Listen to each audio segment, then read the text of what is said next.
Last night, we brought you the story of a local man who is advocating for change regarding operating hours of the CT scanner at the Lloydminster Hospital. Tonight, we have a second story. Stacey Comer spoke with a Lloydminster woman who had a serious health issue over a year ago and also could not get a CT scan here. She is also advocating for change and hopes others will do the same. I have a special guest joining me today on Primetime Local News. If you saw the newscast last night, you saw we spoke with a man who had issues with the CT scanner at the Lloydminster Hospital. And today I'm speaking with Kim Nachbaur-Madsen, who had some similar issues. Kim, thank you so much for joining me today. Thanks for having me, Stacey. Now, Kim, your issues were about a year ago. So this has been an ongoing thing where you basically woke up and you felt like you had a headache that was out of the ordinary, not really a normal type of a headache. So you went to the ER at the Lloydminster Hospital, and then your issues continued from there, basically. So can you just give me a little bit of a walkthrough about what happened once you got to the hospital in Lloydminster? Yes. So it was January 7th of 2024. And when I was at the hospital, they said I would require a CT scan. However, they didn't have one available. It was a Sunday morning. I was there around 8 a.m. Sunday morning. And so they had to send me by ambulance to Wainwright. And I had a CT scan while there. They also in Wainwright had to call someone in to come and give me the scan. And then they found that I had a brain bleed. So then I was ambulanced to Edmonton, where the surgeons were waiting to do surgery. And the time frame was from 8 a.m. in the morning, and I didn't arrive to Edmonton until about 6 that evening. So there was a 10-hour time gap in my care. It was quite concerning to know that after the fact, because with aneurysms, when they rupture, the faster you get care, the better your outcomes are. It's really a miracle that I even survived, but also a miracle that I'm in as good a shape as I am now because of that huge gap of care. Now, when you arrived at the U of A, Kim, it's my understanding that the surgeon was also very surprised that after what you had gone through, that you were still communicating, basically, because as you said, time is of the essence, in a lot of things where people go to emerge, but having an aneurysm, that's, terrifying. Mm-hmm. Yeah.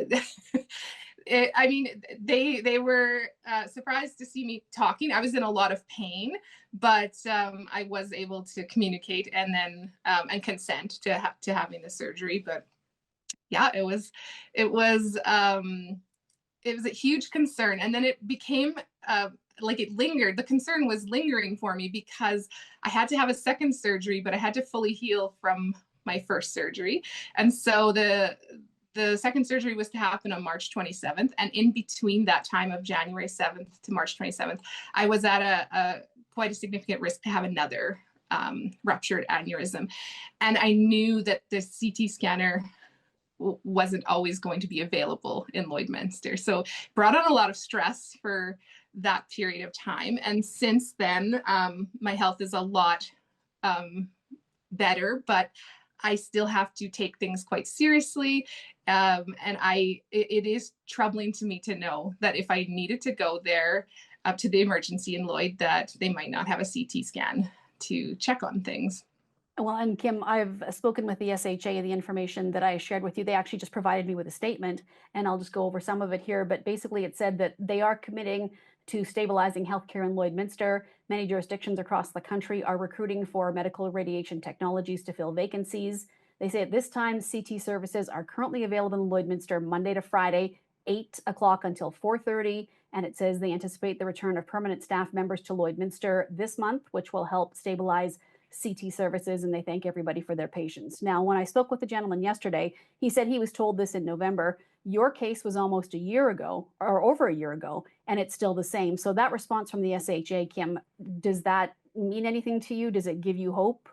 No, I mean, the response just isn't good enough. There's so many life-threatening crises that can happen in health that require a CT scan to diagnose. And the fact that we have one sitting there that can't be used is very frustrating for myself, and I imagine for the doctors and nurses and staff that's working at the hospital as well. And one thing you said, Kim, was that this is not a knock against the staff at the hospital, that you received great care from them, but it's the issue around the scheduling and having a CT scan available. Is that correct? That's correct. They're amazing. I I can't say enough positive things about the Lloydminster Hospital staff.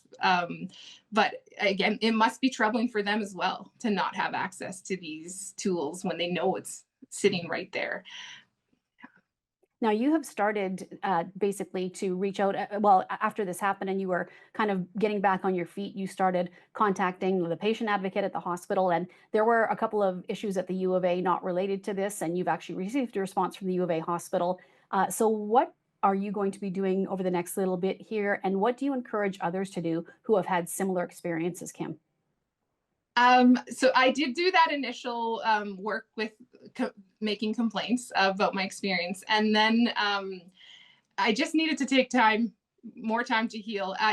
But now I do feel like I have the capacity, both emotionally and mentally, to contact the politicians for our jurisdiction and our premier for Saskatchewan, and the opposition parties as well, to let them know about what is happening at the hospital in regards to the CT scanner. And I mean, I hope for some sort of response. I would encourage anyone else who's had any kind of experience like this to also write them, or even if you haven't had a personal experience, just knowing that that might not be available for you. That CT scanner might not be available for you if you do need it. It's pretty unsettling. We live in a large enough community that we should feel like we have access to these healthcare treatments. Well, Kim, I really appreciate you sharing your story with us. I know that you went through a lot, and we're very happy to see that you are doing much, much better now. So thank you once again for speaking with us today. And we hope that, if you continue to advocate and others join, that maybe we can see a change with the hours and the operation of the CT scanner at the Lloyd Hospital. So thank you so much again for joining me. Thanks, Stacey.